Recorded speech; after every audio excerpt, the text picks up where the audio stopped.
Welcome to Thinking Women, the intelligent conversation show. And we're back! We're back! We're so excited to be back in the studio, Mags! I know. And a big thanks to Shane and Mike and the team at Cornwall Channel for getting us back into the studio with all the social distancing rules applied, which is fantastic. Yeah, so we've got an amazing show lined up, haven't we? We're so thrilled. Yeah, so who have you got? Well, I've got Alison, Theaker and Anne Hope, who are here today to talk all things menopause, so that's a huge topic, so I'm so excited about talking to them later. And we've got Sarah Steele, who's going to be joining us by Zoom, and she is going to talk to us about financial wellness. So we've got a bit of a wellness theme going on. Sarah's also just recently launched her own business bought a business in the middle of lockdown. So that's been a real challenge, and we're going to talk to her about her experience.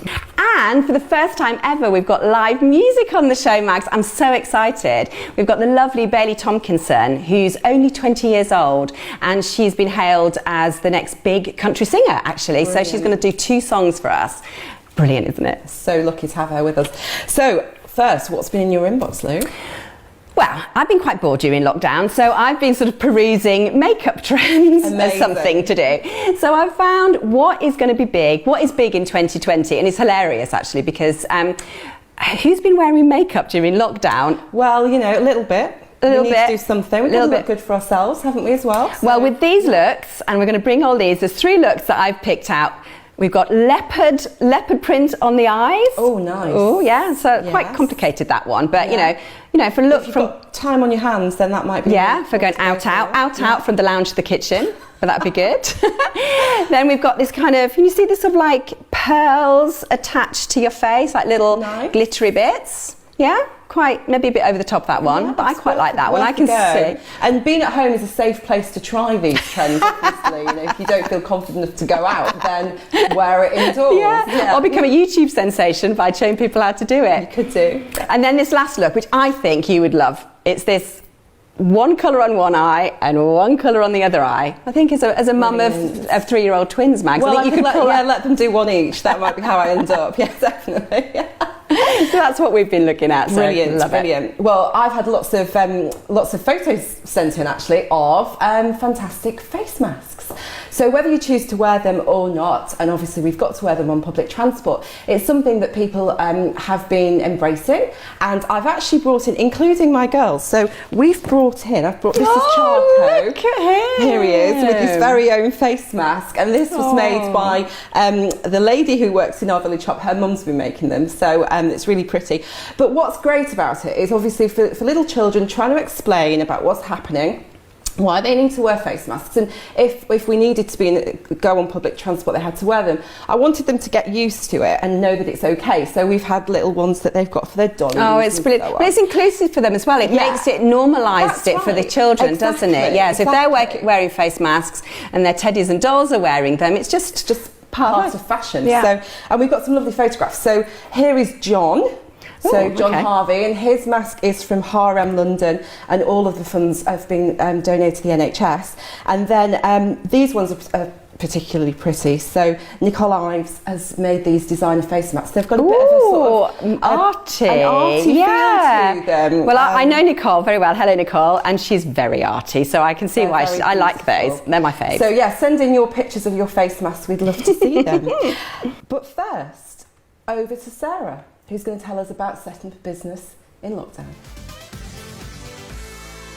Hi, Sarah. How are you doing? I'm really good, thanks, Mags. Brilliant. Well, thank you for joining us. You're are you over in the southeast? So the opposite end of the country. I'm near Chelmsford in Essex. Oh, amazing. It's one of the great things about lockdown, isn't it? That we've got this new way of doing TV and business, which is great. So thanks for joining us. I've got loads of things to ask you. You have done an amazing thing in buying a business. So you made a big change. You decided to make a change, come out of the corporate world and buy a business. And when did that happen? There was something quite important about the timing.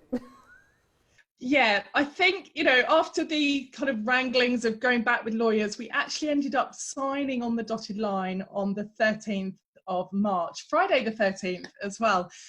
So, as everyone will be aware, that was just a few days before we went into lockdown. What a shock. Yeah, I thought I was buying a face-to-face education business, and overnight just had to flip that on its head and make it a webinar education business. But it's been a great ride, and a great few months. And it's financial wellness, isn't it, that you specialise in? So tell us what that is. What does that mean? I mean, because we think about wellness in terms of our health and things like that, but how does financial wellness work? Yeah, well, so Better With Money, we provide independent financial education to employees. And the aim of that is reducing money stress and encouraging people to take action around their finances. Because if we look at the situation right now, you know, we've got 9 million people in the UK on furlough getting 80% of the money that they would normally get. You know, and lots of people are struggling to pay bills. And what happens is when people get stressed about things like money, they actually begin to not be able to cope with day-to-day life, and just taking on normal things.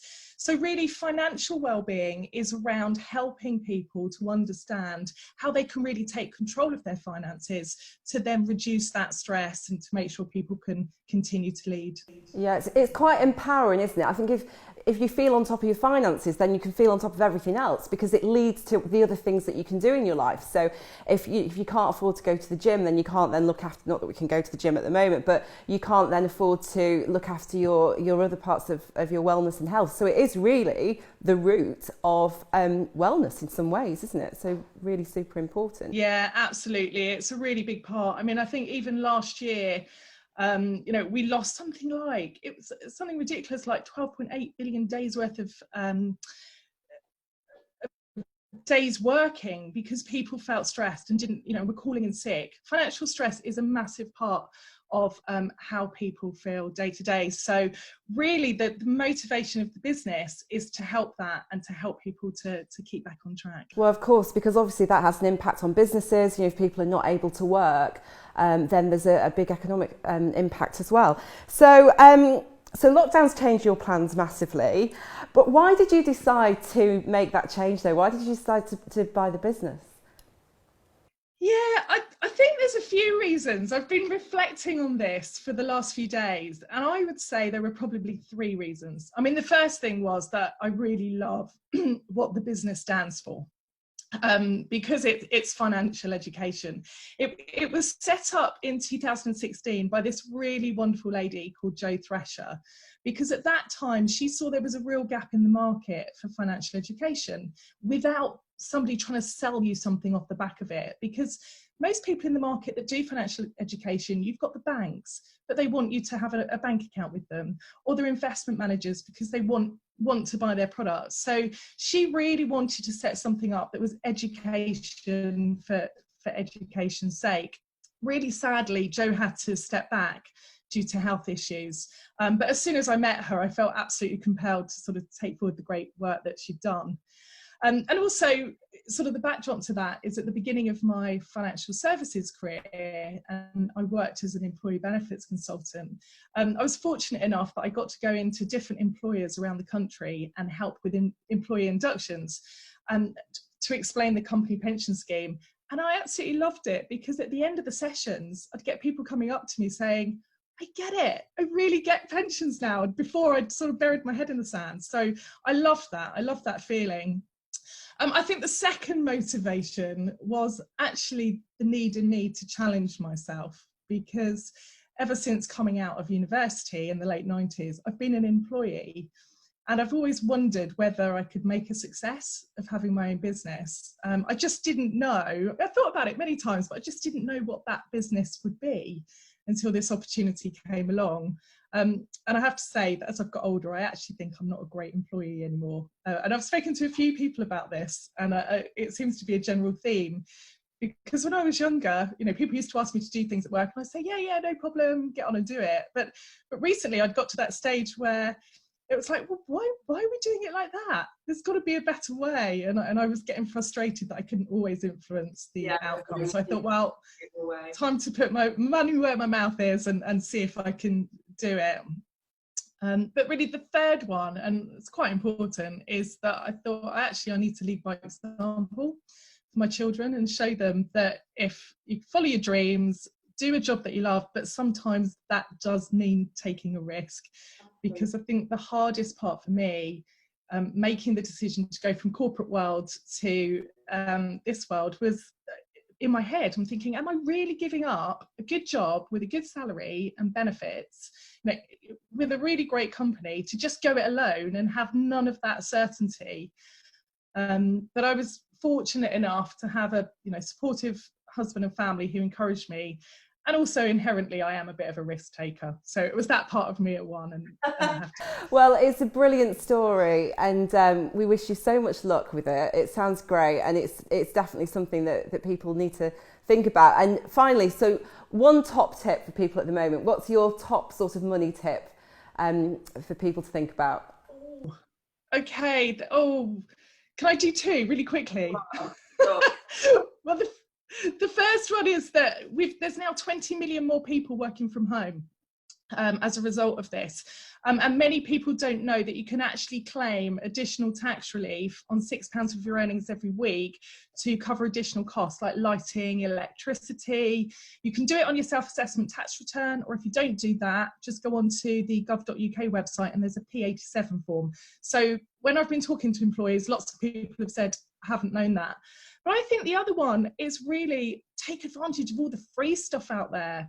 There's some really amazing things, and particularly the Open University, they have opened up lots of their online courses for free. Loads of things from interior design and marketing.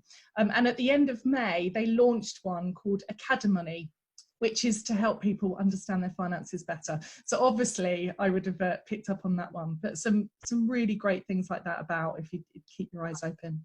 Fabulous. Well, that's brilliant to speak to you, and thanks so much for all your top tips. And yeah, best of luck with everything. Thanks so much, Sarah. Thanks very much, Mags. Thanks for having me. So now it's time to talk all things menopause, and I'm thrilled today to be joined by Anne Hope and Alison Theaker. Now these ladies kind of know everything there is to know, I'm pretty sure, about going through the menopause, what to do, they're going to have lots of top tips. But just before we start talking about menopause, you ladies, I just looked at your biogs. I mean, NLP coach, you've written books about menopause, you've done PR, homeopathy, yoga teachers. I mean, I could talk to you ladies forever, but you are very, very, very well educated in all different aspects of what it will take to go through the menopause. So I'm thrilled that you've come in to talk to us today. Thank you for having us. So let's just start the myths around menopause. There are a lot of myths about menopause and a lot of fear. Massive amount of fear. I work with women with their hormones for years, and I found that things like invisible, old hag, crone, dread, hate, they just see themselves in a work environment, women, and then they get to a certain place where they don't want to be there anymore. And so there's a lot of avoidance, a lot of holding back from it, but a huge amount of fear. So our work, and my work in clinic, is to encourage people to we go from one healthy state, a fertile state, and then we pass through menopause and we get to an even better state, a state of freedom, a state of joy, and it's a slightly different balance with the hormones, but it's creativity and becoming ourselves. And that's what we are really keen to teach. Yeah, and I think it's kind of exacerbated by the fact that often we have a story from our mother or our sister or something like that. I mean, I just know, hopefully, I would say that most people now would tell their daughters about they're going to have periods. My mother didn't even tell me about that. No. She just kind of crossed her fingers and hoped I'd kind of, as was the case, hear from somebody at school, which was just dreadful. So we certainly don't actually prepare people for menopause. And so the story was for me and my family that my mother had a horrendous menopause, my sister had a horrendous menopause. So in a sense, I kind of knew that it was kind of coming down the pipe. And so we have that as well. We kind of wait until the last minute. I mean, I was lucky, this is how I met Anne, because Anne was my homeopath during menopause. And when I started to have this kind of like, suddenly I just feel like, heat. And we had this kind of conversation. It was great. And so that was the main symptom that I had. And for me, it worked to take belladonna, and it was brilliant. And that kind of got me through. So I know my sister had a hard time and she ended up taking HRT. I didn't have to do that, so I was fortunate in that way. And then we started to kind of talk to each other about how could we give other women that positive experience of menopause. Because for me, when I was on the other side of it, I was like, this is amazing. It's amazing. But this is it, taking away the fear and putting in the positivity. Absolutely. And that's what you ladies with your lovelifeforme.org website, I've loved it because it is putting the positivity back into the menopause and taking the fear away. So take us through how you do that. Well, first of all, we want to explain this basic tenet. It's a good time. If you plan for this and you think about this, you may have a few symptoms, and if you do, you shouldn't be suffering. That's the keynote. People think, well, I need to have hot sweats for 5 years and I need to have no sleep. So the first thing is, that's not true. So let's just get rid of the myths. And it's not an illness. It's not an illness. It is not an illness. You do not have to suffer. You do not have to go through symptoms. It is simply a time of change. And if you approach change properly, it all goes through quite well. Like if you move house and you plan it, it's all fine. If you move house and you don't plan it, it's a bit of a disaster. So planning is the key. And I think the other thing is to realise that, I think we've often talked about there's only really two alternatives. You know, you're going to go through menopause or you're not, you're going to die early. So really have it be a fun time, you know. And the other thing is, I mean, well, it's only 52% of the population that have to deal with this. Oh, well, we could maybe do something about it then. So, you know, it is a time of if we don't have to suffer. So people think that we have to go through this. I don't know if I can go through this.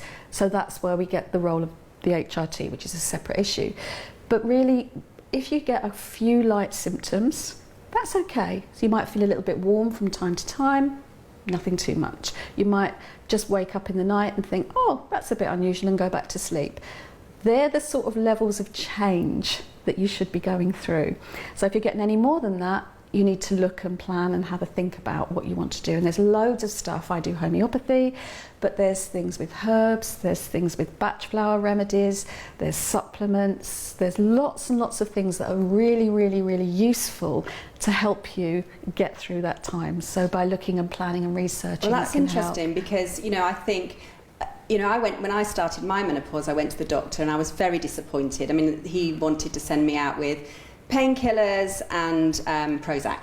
lovely. And I was very disappointed with that. So I chose to go on a healthy eating. I changed my diet, and I actually managed my menopause through diet. Yeah. So what do you ladies view on the, how would we say, the alternative, I hate that word, but the kind of alternative approach? Obviously you're going to say yes because of the homeopathy. I've worked in the alternate field for about 20 years Yeah. now, so it's a long time, and I find it incredibly useful. The most important thing is you find what works for you. And it's, for some people, I mean, I work with homeopathy, I find it really useful. Other people will work with herbs, or other people will work, as you say, with diet. And these are all really, really valid. But if you do the diet and it doesn't work, don't give up. Try something else. If you try, some people like acupuncture, and it really works for them. It calms their whole hormonal system. So my tip would be, try something, and if it doesn't work, don't stick at it and say it's all rubbish. Try something else, because there will be something out there that will work and just connect with you. And I think the other thing is, don't take that, like you know, you thought, well, I don't really like the answer that he's given me. I don't really want to take Prozac. You know, I don't want to just, you know, be happy, or whatever it is that you kind of get from that. Well, and I wasn't depressed. I know. And this is the thing, and sorry to interrupt, but, you know, this is the thing. I think, you know, doctors, male doctors, let's say, can think that an antidepressant pill can cure all. Some people do have depression as one of their symptoms, but I wasn't. So, you know. So I think that the good thing is to also think about, because there's not just a physical side, there's an emotional side. And actually don't kind of brush it away. You know, oh, why am I in floods of tears all the time? Why am I more emotional? Why am I almost kind of getting the symptoms of PMT, which I never had before? And in a sense, that kind of happened for me. I found I was much more likely to be upset by things. And it's like, so how might that work for me? And a variety of things that happened for me was like, I just had to look at, what is it that I want to do for myself? Not, you're getting to that point in your life where hormonally you're not having to look after everybody else, you know, and you're thinking, I need to be looking at how I'm looking after me. So for me, It was great. I did a variety of things. I took up belly dancing, you know, I kind of, and it was great because that was a great environment for me. You got to be with other women. It was supportive. Yeah. You got sequins. I mean, I don't understand what the downsides were, you know, but it was like, so all of those things were great. Yeah. So I started looking around at things. And I started writing kind of fiction again, and which I'd kind of wanted to do as a child. And we often talk about menopause as that thing of you've kind of gone through your care and you've gone through your estrogen period, and now you're getting to that point where you're thinking, who was I when I was 4 or 5? What were the things I liked to do? And you're thinking, let me go back to that place. I've just got 40 years experience. How great is that? So you get to be yourself. So we kind of, I mean, I say menopause is 4 with another 50 years experience on top of it. So if you wanted to turn circles when you're 54. It's okay to do that. Climbing, do whatever. So we do kind of 2 things in the work that we do, explaining, talking to people about the perimenopause. Very interestingly, people have emotional symptoms before they have physical symptoms sometimes. So they can suddenly think, I'm not going to work for somebody, which I know that you were talking to somebody like that, and we were thinking, but it's like, I don't want to work for anyone, I want to become me. And things become different, things change, and people don't always attribute that to the menopause. They think it's another change. So people want to keep you back. So we kind of explain the menopause, we talk about any physical problems that people might be having, we talk about possible solutions, and then we also say, do you realise that you've now got another 30 years of joy? What are you going to do with it? I love that. And that's the positive message that you ladies have, that you bring to us. So just to wrap up, maybe a top tip from each of you. I really think people need to plan. Think about it. And it sounds silly, but when you're 40, 45, have a think about it, read about it, realise that it's a time of joy, change and possibilities. It's not a change of closing down and becoming invisible and dying. This is the time to become your real you. But you can't do it when you're in the flux of the problem. You lose perspective. So plan, come along to see us, talk us, come along to our webinars, and plan what you need to do, get to know yourself, and really just look forward to those 30 years of joy and future, because they're there. I love that, and it makes it sound so exciting. It is exciting. I mean, I'm afraid you're talking to 2 postmenopausal women that go, this is the best time of my life. Well, you know, I'm in that faith as well. And there you are. And here we are, you know, yeah. So what about you, Alison? So for me, I would be thinking about my kind of thing is creativity, and actually really letting yourself go in that way, in whatever way that you were. And people, I mean, so many people come to our things, they say, I'm not creative at all. And we just kind of, with a few different kind of things we do, and then they kind of go home with something that they've drawn or something that they've kind of made or things like that. It doesn't even matter, even if it's like icing your cupcakes differently, whatever it is, everybody has a kind of bit of creativity. And think of all those things you can do with that energy. Now you're not bleeding every month. All that energy you have to do something that is wonderful for you. And I think for me, everybody, even some amount of creativity just makes us feel better, you know, about the world. Great for your mental health side of things. Yeah. Absolutely. Well, ladies, thank you so much. That's given us some hope, I think. And that's what I mean. It's like, it's not all negative. But what I would say is, if you have any issues with menopause or any questions, literally get in touch with these ladies, because they know their onions. And thank you again, ladies. Thank you so much. Great. Thank you. So next up, we're joined by the beautiful Bailey Tomkinson. Thank you for joining us today, lovely. Thank you for having me. This lady, you're 20? Yes. So she's only 20 years old. She's sold out the Islington O2. She's had about 170,000 listens on Spotify or more. I think I've had 180,000 streams on Movie Scene. Amazing. Amazing, cool. amazing. Wow. And Bailey sings a kind of new country. How would you describe your music? I'd say it's country influenced. I think my influences range from, like Springsteen to Carole King to John Denver. So it's kind of a range of different genres merged into one. And I was going to say, and you're going to play the guitar with us today, but you mentioned earlier you also play the piano. Yes. Which is brilliant. It's really, really Thank good, you. but a bit more tricky to sort of take with you on on gigs, isn't it? Yeah, So, no, I think guitar's definitely more portable, It especially is, if you're on a plane or something. Yeah. You know, you can just take it on luggage. But no, if there's a piano at a venue, then I'll always opt for a few numbers on the piano. And of course, you love playing live. I know people love your live shows, and the live music scene has just been ruined by COVID-19. How are you feeling? How are you dealing with it? How are you looking forward? I think for all musicians, it's not the best scenario because, you know, live gigs, and especially live gigs being an income for a lot of musicians. But at the same time, I've been doing quite well from it. I think I've done a lot of IGTV sessions for like Boardmasters and Levi's. And I've been keeping busy, been writing a lot, had a lot of meetings. I think just kind of organising everything. Then when lockdown's over, hit the ground running and all ready. I think that's the thing, isn't it? You know, as a musician, there's the performing, but behind the scenes there's so much extra work as well going on, isn't there? So it's been probably a good opportunity to get all that.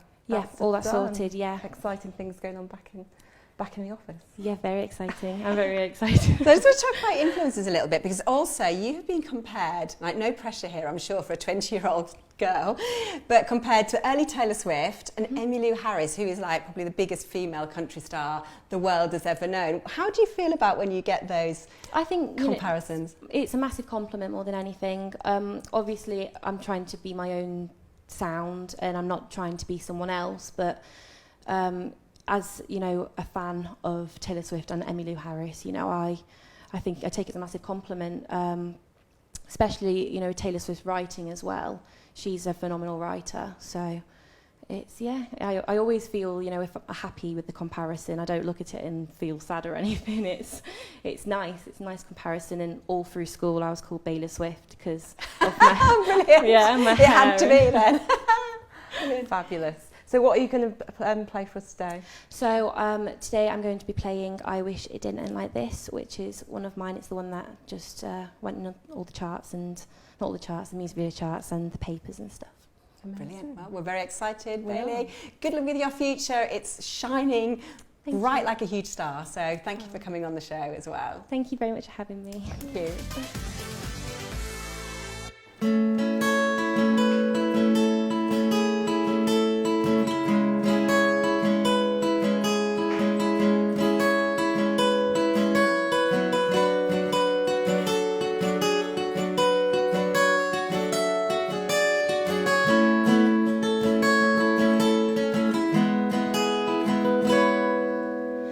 Drank with the devil, he had your smile. Told me I was wonderful, he made my heart beat so wild. And butchered it with a single smoker. I wish we had never kissed. I said tonight, Tuesday before the sun went down.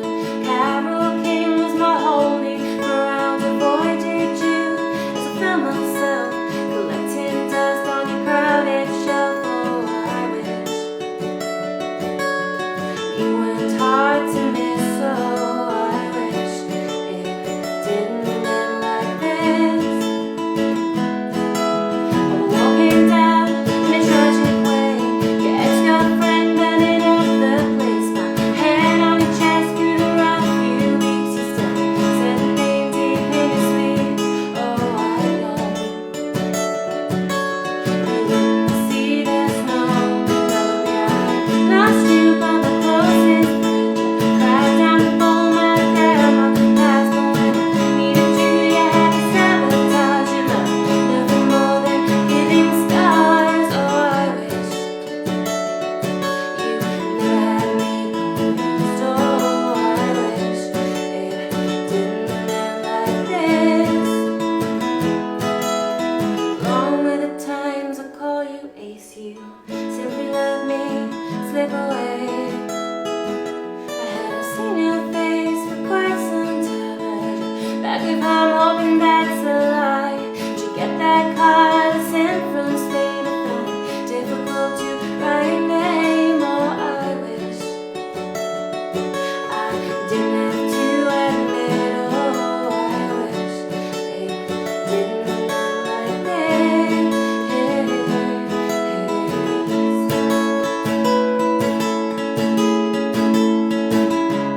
that's it for this month. What a fabulous show it was. Wasn't it brilliant? It's just been amazing. So lovely to be back. So thanks to Bailey for that fantastic performance, and also to Sarah for her pearls of wisdom on financial wellness. And Anne and Alison for all things menopause. How interesting was that, ladies? Fantastic. And we're going to be back next month again. So this is your show. So get in touch via Twitter, social media, and let us know what's on your mind. And we're going to end the show with Bailey again, and she's going to be singing Natalie Imbruglia's song Torn for us. Thank you. Take it away, Bailey. Bye, everyone. Woo-hoo!